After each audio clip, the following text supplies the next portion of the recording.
Come explore our world of coffee. DeLuna Coffee was founded in 2014 by Ed and Courtney Lemmix alongside their son, Brett. The Lemmixes are Pensacola natives with a passion for coffee, so what better than their Beachin blend, which is just that, Beachin. It's their classic combination of Colombian and Brazilian beans. It creates a superior French roasted coffee taste, lower in caffeine, so it'll keep you easy breezy. Ed and Brett are both FSU alums and are extending a special offer to our listeners. Use the promo code WARCHANT15 for a 15% discount. Visit thelunacoffee.com and check out their Facebook and Instagram. From Tally to Cali, it's time to wake up. Wake up, wake up. WarChant.com is your ultimate Seminole sports source. And this is Wake Up Warchant, fueled by DeLuna Coffee. Coffee's for closers only. Now here's WarChant.com's Aslan Hajavandi and Corey Clark.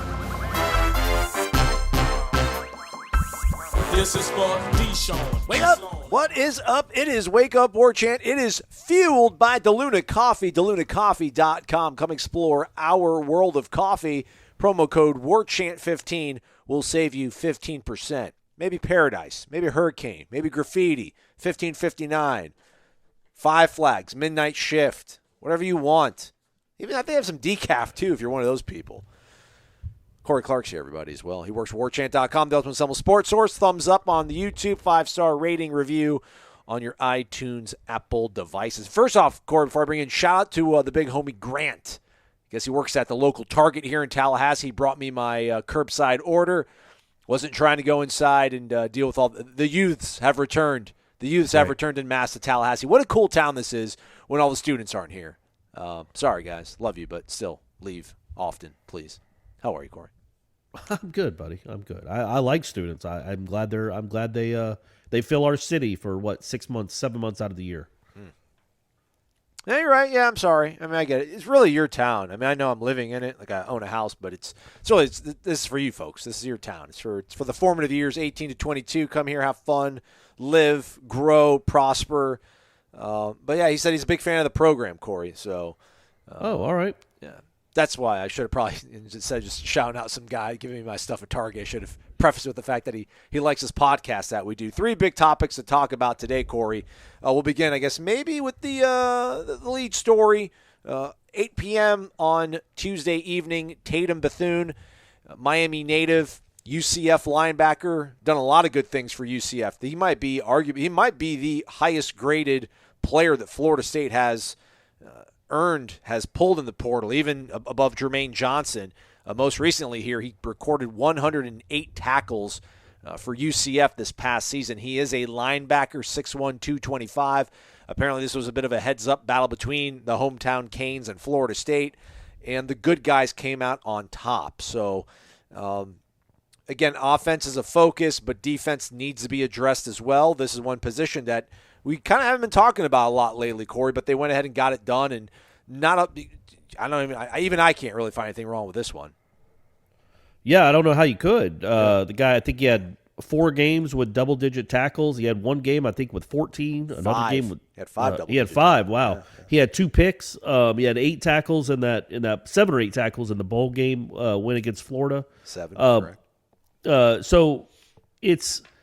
You talk about positions of need going into the season, and obviously we know that where they are, and they're everywhere. It's not like there's one position where you're like, oh, yeah, Florida State's set.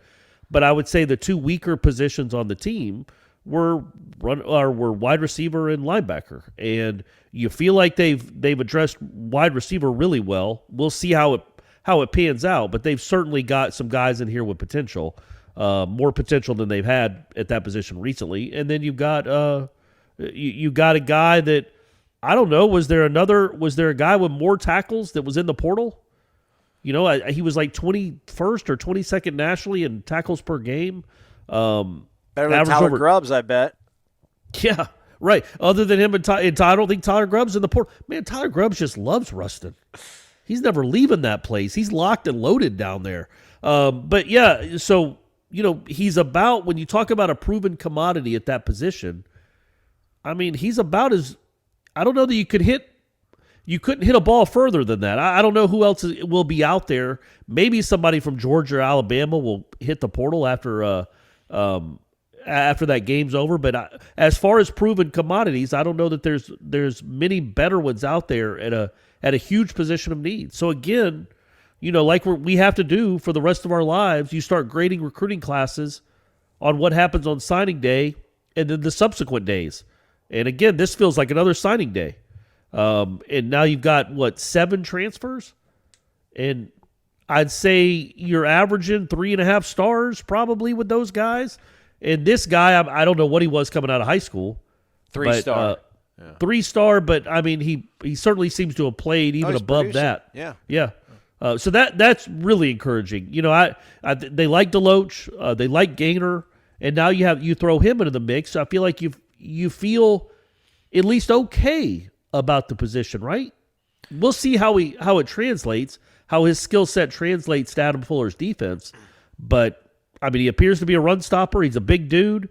Maybe he's a better Steven Dix. No offense, Steven, but similar sized.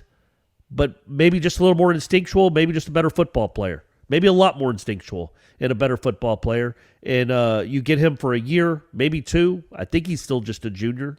And so we'll see how it goes. But yeah, man, I think that's a really nice commitment they picked up. Yeah, junior, freshman year, true freshman year was 19, so he's played all 3 seasons. This was his highest graded year of them all. As a true freshman, he played in 142 snaps, graded out as 70. Last year, with 504 snaps, graded out at 57, which is not good, but bounced back in a good way this past season. 641 reps, snaps, 75 was his grade. And to your point, Corey, 24th in the nation in total tackles for an individual. So I'm not gonna poo-poo on this. There's nothing to poo-poo on. I wonder again, like if the defensive end, obviously this doesn't, just because they do this doesn't mean they're like sleeping behind the wheel on defensive end. I just wonder again, my not well-developed defensive brain, the way things are in this day and age of having to defend offenses, especially in this conference with quarterbacks that are really well. Just feel like you need I don't know, when do we really see linebackers kind of, oh man, if we had a better linebacker, we would have done better in this situation, kind of a thing. Because if they're going to play a 4-2-5, man, I mean, he's not being bringing in for depth purposes. I wonder who's kind of like odd man out. But again, you're getting better, so no matter who he comes in, if he takes reps away from Kalen or takes reps away from Amari, I would imagine that it's going to be for the better for Florida State. So well, and I would assume, and this is just an assumption, they'll have a battle and there'll be a competition. But DJ Lundy played a ton of snaps. That's right. Yeah.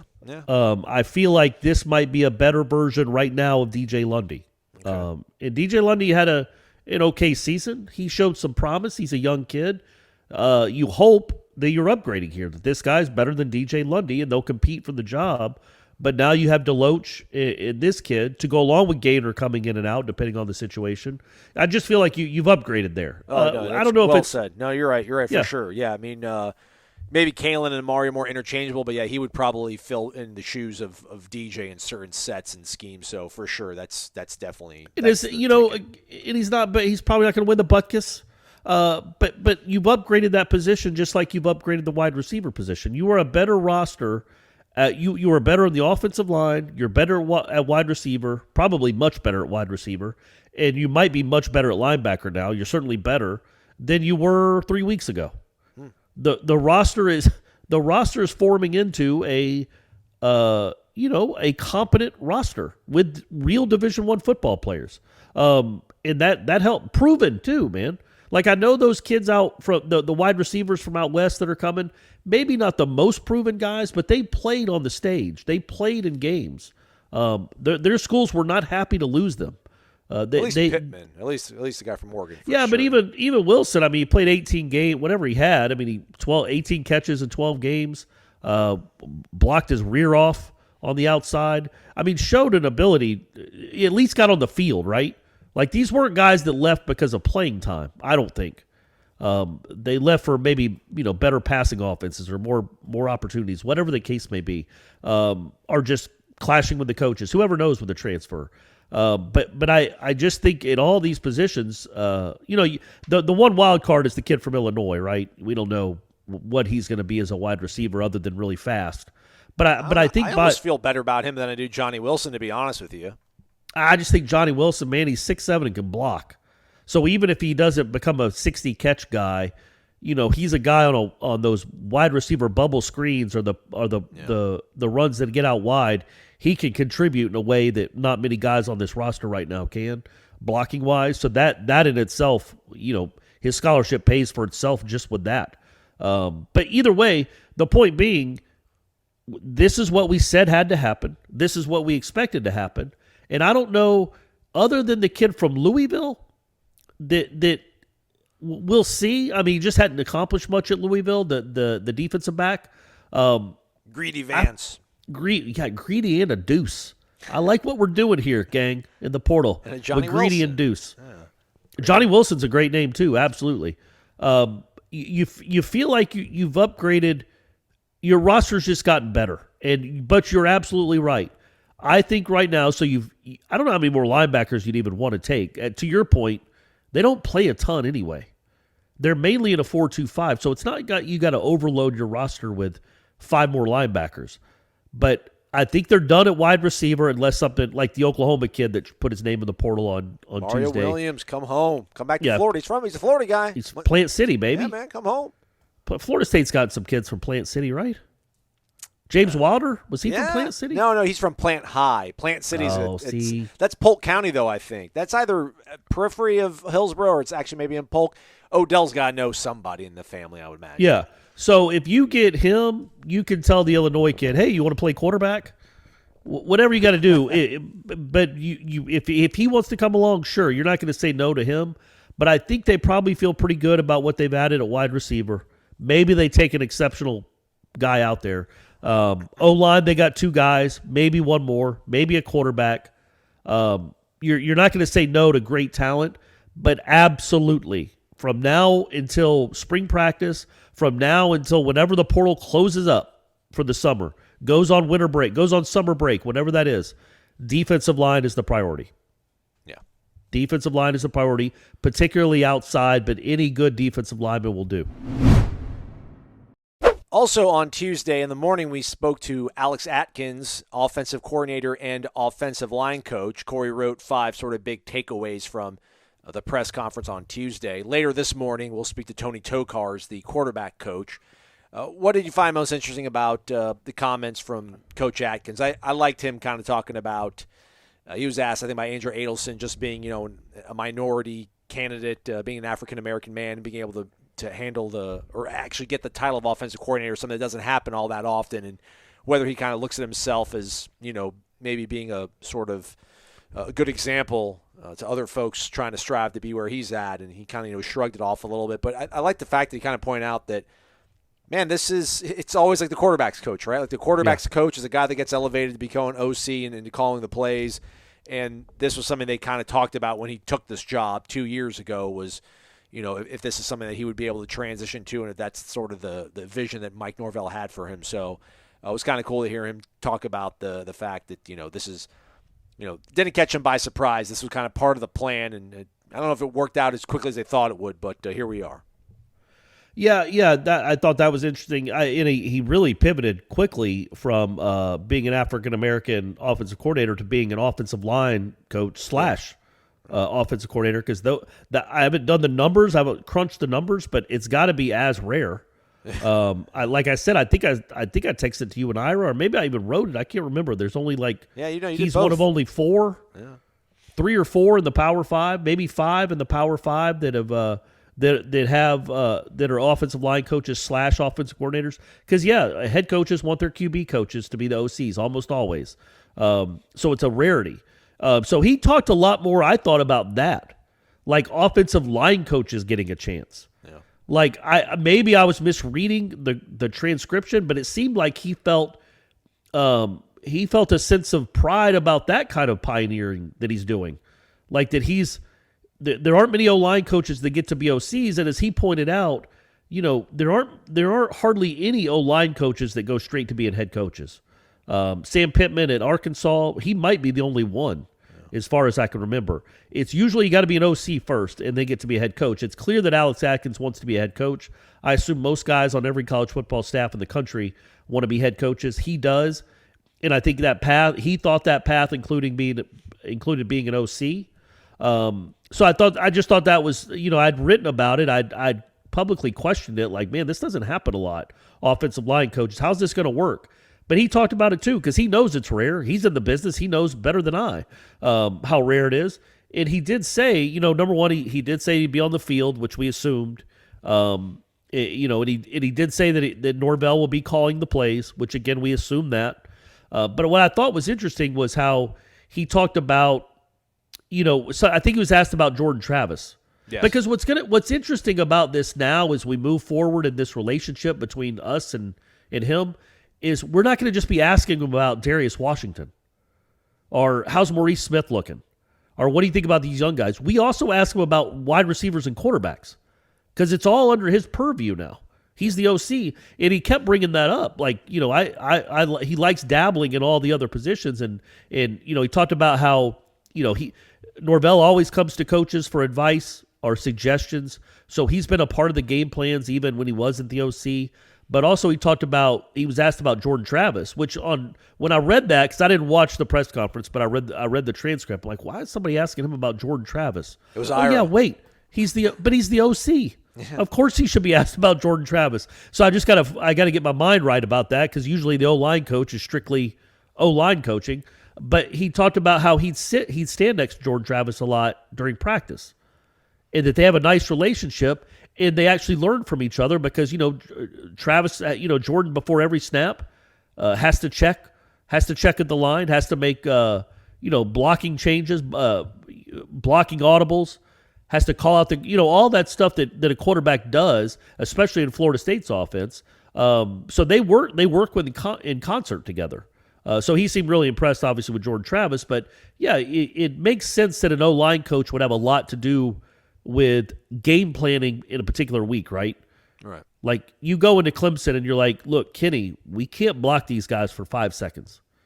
So let's get rid of all the long developing pass plays and let's try to find some quick hitters or whatever. I think there's a lot of dialogue between O-line coaches, or there should be on good offenses, between OCs and O-line coaches. So I think Atkins has been given plenty of suggestions over the last 2 years. Now it's just his show, and he seemed really excited about it. It was very complimentary of Norvell for giving him the shot. Yeah, I wonder what changes. I mean, I should have hopped on. I mean, I was on the call. I was having some tech issues, but actually it was kind of a little bit earlier than I was anticipating, and I was, just like, I'm not going to hop on the call and actually ask a question. But I just wonder what does change here, because something does need to change. The offense has not been producing nearly as prolific as we had hoped, or I'm sure anybody on that team was hoping, and definitely needs to obviously get better. Maybe Norvell taking control of things, calling the plays. Maybe that's going to be hopefully the difference here. But I just wonder, when and that's another thing too. It's, I guess he probably doesn't care. He was saying there's some offensive line coaches that just want to be offensive line coach. Like they don't want to get involved in any of the other sort of delegation and responsibilities and stuff. But like again, it just goes back to what I was wondering about things like Walt Bell. It's like, man, if you're coordinating, if you're not calling the plays, and is it really your offense? Like, what are you really coordinating? So I do wonder what's good. The cool thing is we'll be able to see it though, right, Corey? We'll be at practice. We'll be able to kind of tell if they're practicing things differently, if there's a different kind of rhythm or sequence of what they're doing. It just I wouldn't think it would change though, because it's the Mike Norvell offense, quote unquote. So. Yeah, I don't foresee a ton of changes other than you hope it just gets a lot better. Like a touchdown, 10 points a game better would be very nice. Would be a nice boost to the whole program if they could start scoring 33, 35 points a game. But yeah, it's Norvell's offense, right? Like I don't think Dillingham was rogue. He wasn't just doing whatever he wanted and calling crazy plays where Norvell's like, "What are you doing?" Right. I think they worked hand in hand together. And I would think the same thing during the week. I do wonder I just wonder not so much the play calling, man. You only got so many plays. Now taking a shot on first down, running it on second down all the time. There are other things that you can maybe self-scout or know what you're good at, know what you're not good at. Hopefully the receiving helps, but the getting better receiver. But I wonder how it's going to work on, like we talked about, Sunday to Friday. Like how much is Atkins going to be concentrating on the offensive line and making sure they're working as one unit and being good and getting better, because that's priority number one, really for any offense. But he's the offensive line coach. That's got to be good. It's got to get better. But then also on top of that, what's he doing with the how much is he breaking down film with Norvell? It's a lot. It's a lot. That's why there aren't many guys that do it. It's a lot to be an O-line coach and breaking down the film of just your unit, and then also having to break down what the defense is doing, the defense you're about to go up against. So it'll be interesting, but I'm more worried. I'm more not worried. I'm more intrigued by that the Friday to Sunday or Sunday to Friday, sorry, than I am the what happens on Saturday. You know what I mean? Like who comes up with the game plan? How much is it? Because man, I'm not diminishing what a quarterback coach does, but you got a little bit more free time there than you do as an O-line coach when you're coaching 14 or 16 kids. 16. I don't know how many offensive linemen they're going to have on this team. Probably 16, right? 15 or 16, somewhere in that neighborhood. He's going to have 3 quarterbacks. So obviously there's more time to devote to game planning and scripting as a quarterback's coach than there is as an offensive line coach. So how will those jobs be broken up? Will Norvell have more of a hand in the game planning too, and not just the play calling? I would assume, but I also don't think this is a promotion in name only. I do think that Atkins is going to be much more involved in the game planning. Yeah, I mean, because otherwise you're coaching a man down if you're just really giving him the title. I do like sort of the move though to kind of take control of your own destiny here. If you're Mike Norvell and like, all right, man, I'm gonna do what I do. I'm gonna start calling plays again. Because I mean, why not? I mean, at this point, if it is your offense, why not have the dude who's made it up be the one that calls it and knows the tempo and We'll be curious to see how much he marries it into what Jordan's able to do, and maybe if Jordan can meet him halfway and become more of a polished passer, which we kind of did see flashes of as the year kind of progressed. So cool things to keep an eye on as we get closer to spring football. Into Corey's research, Atkins, the 5th Power 5 offensive line offensive coordinator. Arizona, UCLA, Texas, Michigan are the others. He mentioned Jeff Grimes, that's a Baylor O-line coach. I don't know if he's the OC for Baylor. I should know who the Baylor offensive coordinator is. I think actually it is Jeff Grimes. I was going to say, but again, not many or any. I don't know that any are calling plays. Right. Yeah. Right. Yeah, he's our offensive coordinator and tight ends coach. So there you go. Oh yeah. So yeah, that's a little bit different. But hey, if you're coaching tight ends at Florida State, you still are, you got 2 handfuls there too. Yeah. He was calling plays at BYU, I think, when they had Zach Wilson. So that was the hire that Dave Aranda did. All right. So that was high flying octane stuff. Offense. Golly, who's Leonard's offensive coordinator? Did they do that in college? I know a lot of these NBA teams. I feel like the Warriors are the first team I heard doing it a few years ago, where like Steve Kerr had like a offensive coordinator, defensive coordinator, assistant coach, where kind of one focuses on the other. Florida State shoots 24% from the floor, 15 of 62 in Tuesday's 76-54 loss in Winston-Salem to Wake Forest. Golly, 4 of 25 from behind the arc. Yeah. 20 of 25, though, from the line. There you go. Yeah, knocked him down from the line. I didn't watch a minute of the game. I'm sorry. I'm not going to. What? Was it even televised? I think it said ESPN Plus on my my app. We have ACC Network now here in Tallahassee. I put it on. I'm like spoken to my Comcast remote control. I'm like, ACC Network. I was like, bloop, bloop, bloop. It wasn't the Florida State game. So carry me, Corey.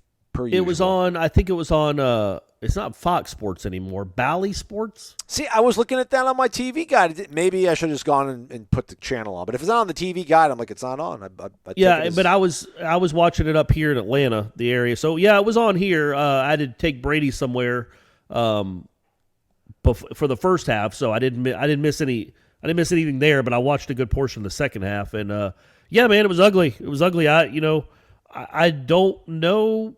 Look, if Anthony Polite's going to keep shooting under 30% from 3, they're not going to win anything of significance. I don't want to put it on one kid because it's certainly not just Anthony Polite's fault.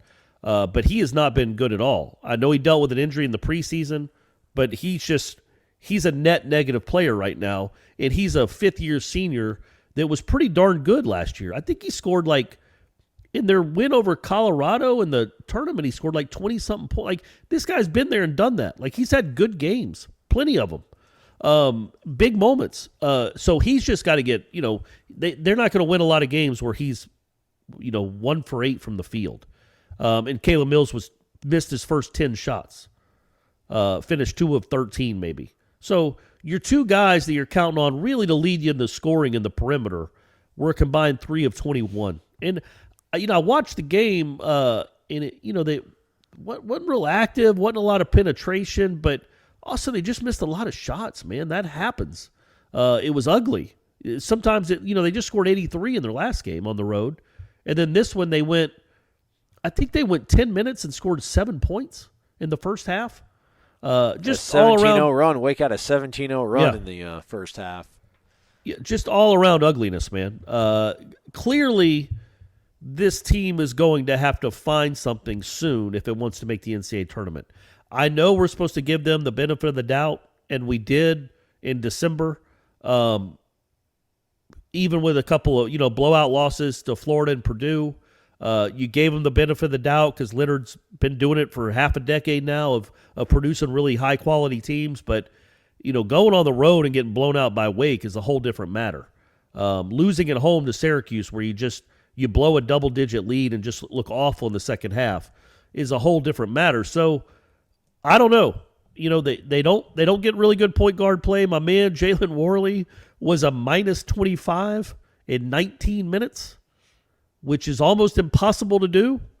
I think the kid has a future. I'm not giving up on him 12 games into his college career.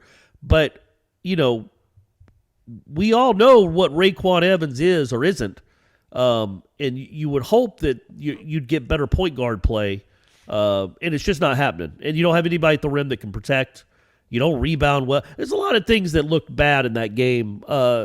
Caleb Mills is shooting 40% for the season. Matthew Cleveland, I think Matthew Cleveland is probably the most talented player on the team. But he's not shooting great either. So I don't know, man. I don't know what the answers are. I don't know. Does he shrink the bench? He played Malik Osborne 32 minutes. He doesn't like doing that.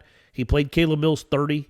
Does he shrink it and just play like Matthew Cleveland, Mills, Osborne? Fletcher only played 12.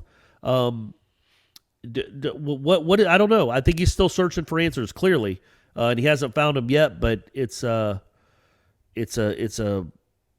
team without a lot of experience and not with a lot of experience playing with each other, and it's showing. And they are not very good right now. They are an average ACC team right now, but, man, we've seen it before. They might find something, but it's got to start with the guards, man. Mills and Polite just have to be better, certainly than they were Tuesday night, because that was gross. They're good shooters too, Aslan. I've watched them. Somebody tweeted at me because they're like, we were told this was going to be Ham's best shooting team ever. And it's crazy because they are good shooters. Like Wyatt Wilkes has proven he's a good shooter when he's open. Anthony Polite has proven he's one of the better shooters in America when he's open. Mills has proven he's a great scorer. Fletcher can shoot. Osborne, we know, can shoot. He's the only one that's shooting well right now from three.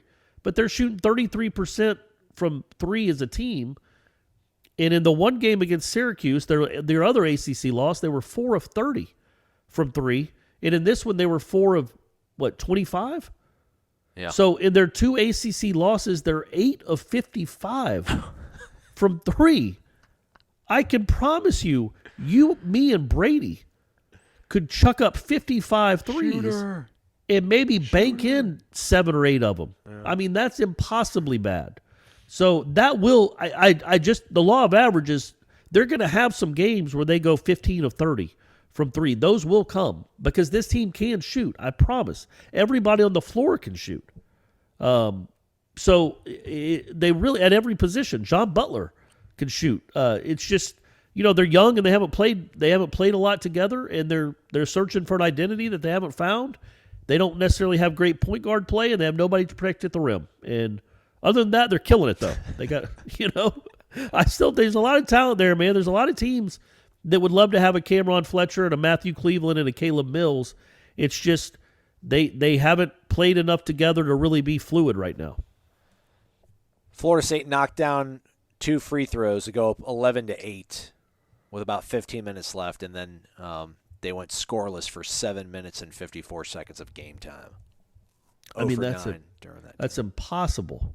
Yeah. It's also they forced, I think they forced like 22 turnovers. Florida State did. And Florida State only had 10, but they both had about the same number of points off turnovers, like 15 each or 15 to 12 or something. When Florida State's forcing 22 turnovers, they should be scoring 30 points off those turnovers.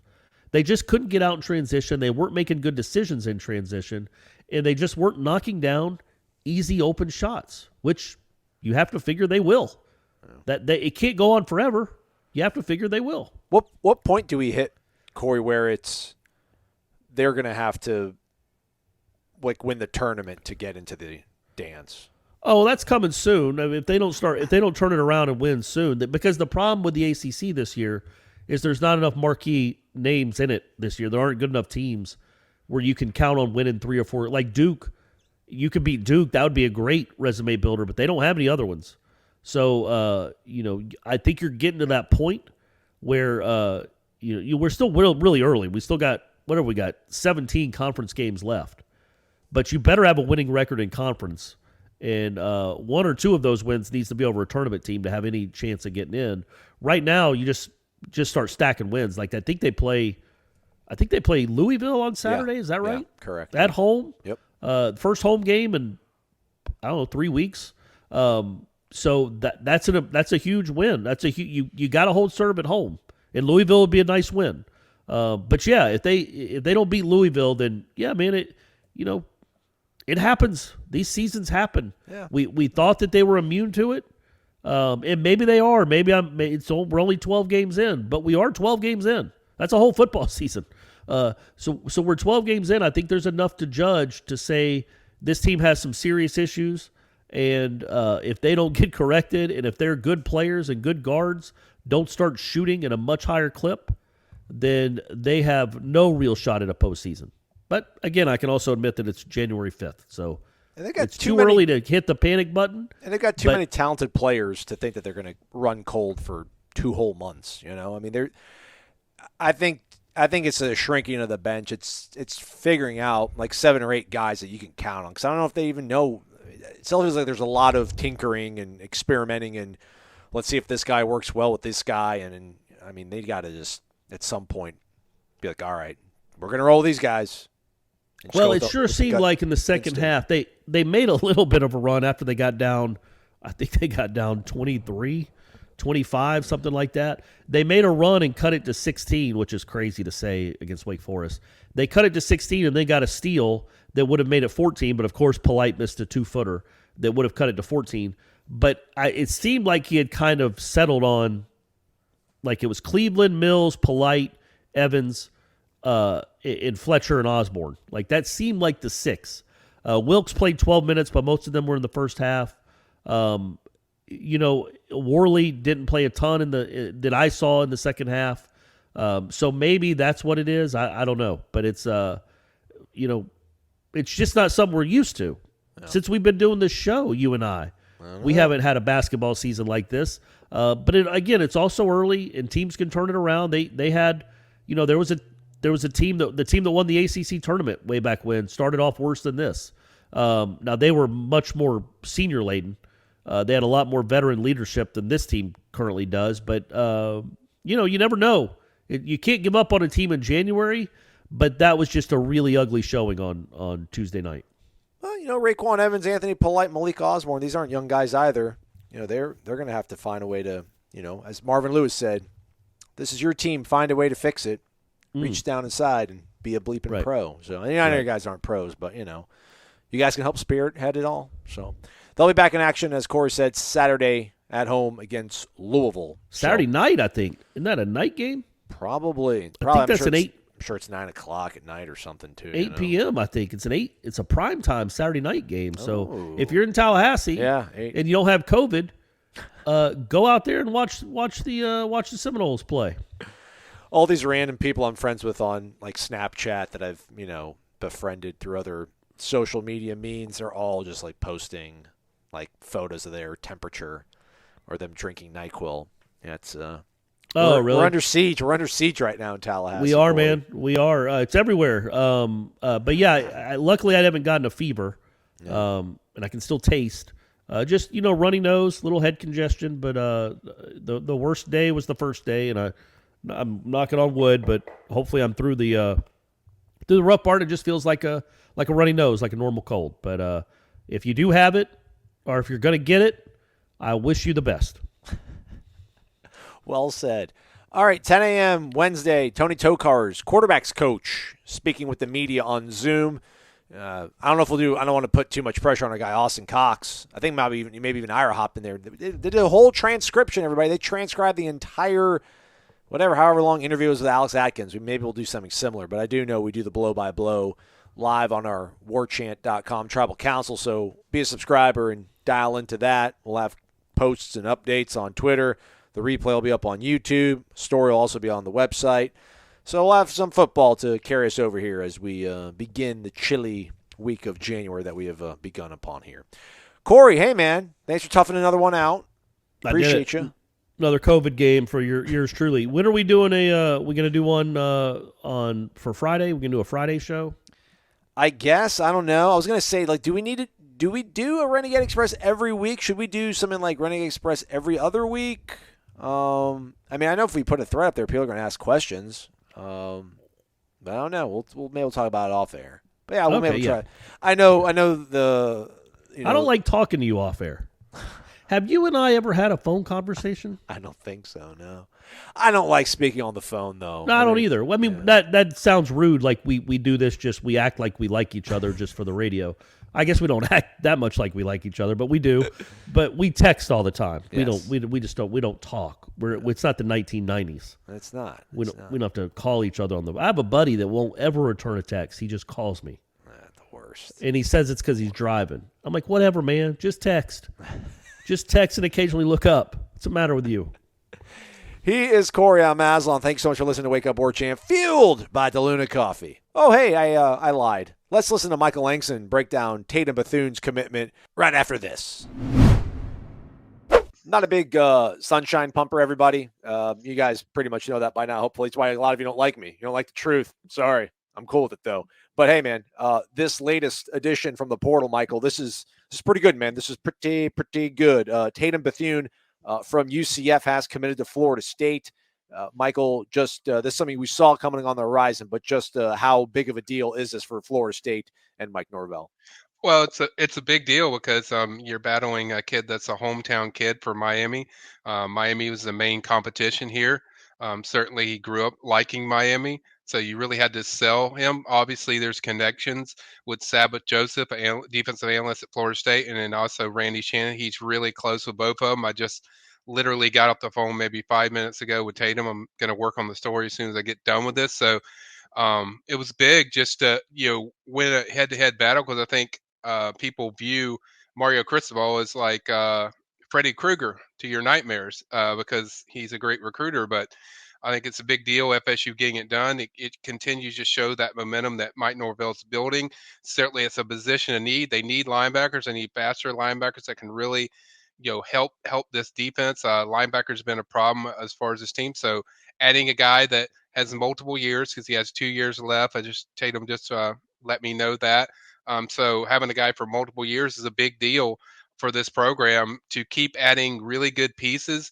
And, they've done this throughout the process. They're addressing needs. We've seen how they address receiver, and now they've addressed the linebacker position with Tatum. So I think it's a big deal. It's a big move. It's a productive guy, leading tackler for UCF, certainly a big playmaker for them at the linebacker position. So I think he's going to add a lot to this defense. Yeah, man, you mentioned over 100 tackles, and he missed a game this past season. And we're checking out PFF. I mean, these are legitimate numbers against pretty decent competition.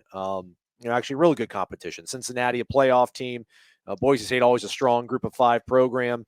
Right there, I mean, that's a 75 grade at the bottom of your screen. You can see right there, 75 overall defensively, 76 run defender, 76 tackling, 77 pass rush, 67 coverage, whatever. No one's perfect. But again, man, I think this might be the highest graded transfer Florida State has got. Yeah. So this is somebody that's going to be definitely an instant impact guy. Yeah, it is, and it's an impact at a guy position that you need. I mean, it's one thing getting you want talented guys across the board. When you get them at a position of need, it's a major deal. And this is a kid that certainly can go in there early on, make an impact. He's going to be in there in the spring. He's enrolling tomorrow, according to what Tatum just told me. So he will be there in spring ball. He'll be around. You don't have to wait around for him to be there or see what impact he's going to make. I mean, I think he's going to be a significant impact guy, and it just really shows you their ability to understand. It's one thing knowing what your needs are, is another thing in executing, getting guys that you actually have to have in this team. And I think FSU did a hell of a job getting this kid. I mean, from the moment he hit the portal, FSU was on him. You can have relationships all you want, but the kid has to be sold on where you're going and what you're doing as a program. And I think that says a lot about Mike Norvell's recruiting, to be able to show these kids like, hey, we're going the right steps. I think obviously winning against Miami and showing that turnaround and where you're going, I think it's a big deal of getting a kid to the caliber of a guy like Tatum. And certainly they got some big fish still left in the transfer portal that they want to add. You certainly want to address the defensive line and continue to do that. But I think this is a big step forward and certainly a major boost for FSU a recruiting class in 2022. There you go. You can see right there on the screen, 108 tackles, even though he missed one game this past season. As Michael said, he'll have more with Tatum Bethune, the latest commitment for Florida State here in 2022. What else is on the horizon there, Michael? Lots of guys in the portal, and defensive lines also staying much in focus for the staff, I assume.